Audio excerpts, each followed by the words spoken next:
even heard of the unlawful action title Kane and Lynch, you probably know that the title characters are a violent couple of guys with questionable histories.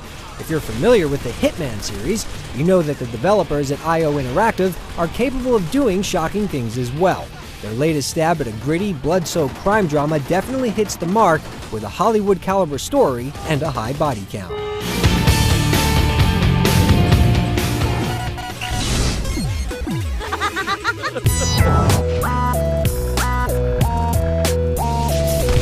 Other than the wholesale slaughter of anyone who gets in your way, trust and betrayal are the main themes.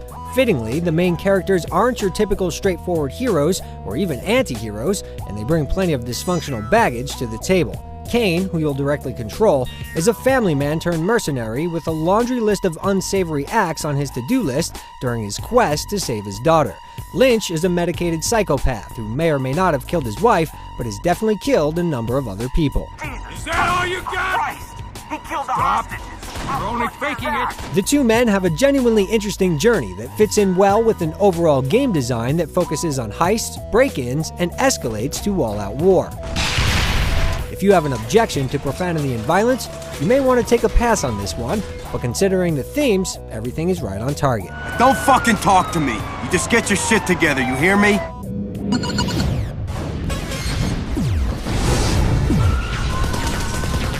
Snap the fuck out of me! In a lot of ways, Kane and Lynch isn't so different from other third-person shooters. You have guns, you have grenades, and you can kill people up close and personal if you have to. You also have just about everything else you'd want or need in a third-person shooter, including regenerating health, simple squad commands, a cover system that lets you blind fire from behind cover, and precision aiming when you hold down the left trigger. In the action department, the game manages to set itself apart with crowd scenes, notably a Tokyo nightclub scene and a chaotic prison break sequence. The game's progression is pretty typical too, with the action broken up by in-game cutscenes and full-blown in-between cinema scenes. The game does keep things moving by playing dialogue during load times. Who made you the boss, wife killer? Come on, Shelly. This isn't the time. And uses a flashback effect when you're in a near-death state to keep your mind in the story. Please, Kane. Listen to yourself. You're losing it. Kane and Lynch isn't an exceptionally long game, and later missions definitely stack the odds against you to round out the difficulty curve. But the game also includes a co-op mode that lets the second player take control of Lynch, who often carries a powerful revolver for novelty, and a unique semi-cooperative, semi-competitive online mode called Fragile Alliance that rewards you for both working together, screwing over your team, and taking revenge. Altogether, it's a compelling package that goes the extra mile to give players variety and value.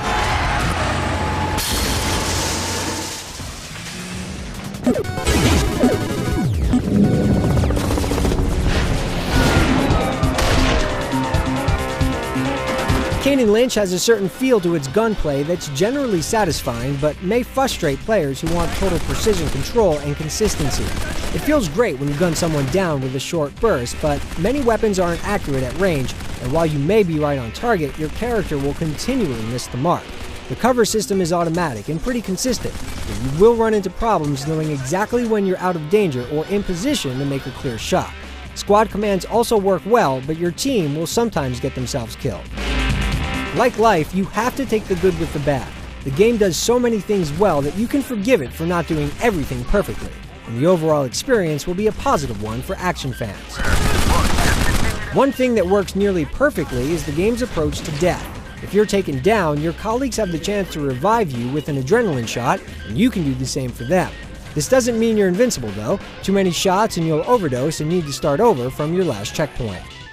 The game has a natural escalation from easygoing to murderously tough, putting you up against cops first, mobs of cops later, and eventually a small army of trained mercenaries. While you get more backup from your crew and more powerful weapons as you go along, there aren't a lot of new concepts introduced. Fortunately, you'll have all the tools you'll need, and gameplay stays fresh for the full run. Co-op is only available offline and can be fun as long as you can deal with the handicap of a vertically split view. Fragile Alliance, the game's aptly named online mode, may not be the kind of bread and butter variety you can play for months on end, but working with your friends to collect money and deciding when to pull the trigger and betray the team is an exciting and unique experience.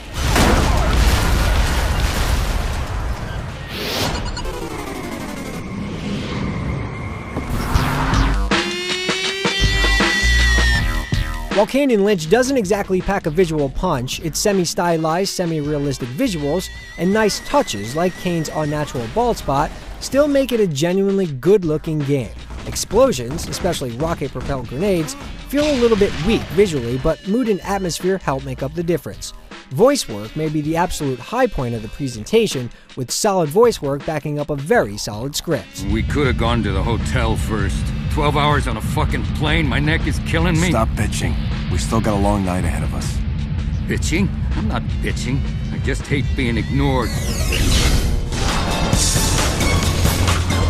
The right combination of gameplay elements and design decisions make Kane and Lynch easy to recommend to crime junkies and anyone who enjoys a little therapeutic video game violence. A well-executed plot really makes the game, while the multiplayer editions add replay value and variety. The game manages to find the right flow and lets you indulge your dark side while getting your action fix. Kane and Lynch go through hell, but you end up getting a pretty sweet deal.